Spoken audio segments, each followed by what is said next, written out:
लोकशाहीचा बुलंद आवाज, रिपब्लिकन वार्ता महाराष्ट्र।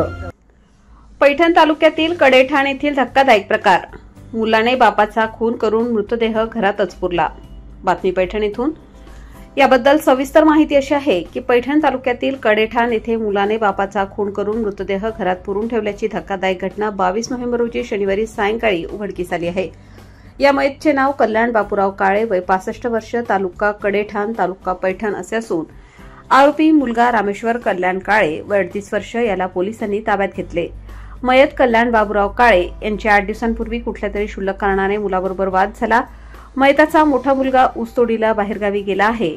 याच रागातून आरोपी मुलगा रामेश्वर कल्याण काळे याने बापाचा खून केला। आरोपीने खून केल्यानंतर बापाचे प्रेत 8 दिवसांपूर्वी घरामध्ये खड्डा खंदून पुरून ठेवले होते, परंतु मृतदेह सडू लागल्यामुळे घरातील दुर्गंधी दिवसेंदिवस वाढू लागली। किरकोळ कारणांमुळे भांडण सुरू झाल्यामुळे लाथाबुक्क्यांच्या मारहाणीत कल्याण काळे मयत झाल्याचे आरोपी राम काळे यांनी कबूल केले। यामुळे हा प्रकार मयताच्या पत्नी सुमन काळे यांनी आपल्या नातेवाईकांना सांगितला।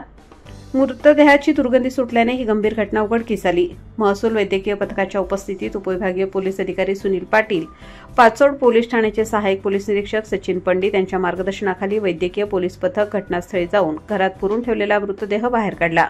या प्रकरणी आरोपी रामेश्वर कल्याण काळे या मुलाला पोलिसांनी ताब्यात घेतले असून पाचोड पोलीस ठाण्यात गुन्हा नोंद झाली असून तपास सुरू आहे। रिपब्लिकन वार्ता महाराष्ट्र न्यूजसाठी पैठण प्रतिनिधी राहुल गिरे, Chhatrapati Sambhajinagar. Subscribe now and press the bell icon. Never miss an update.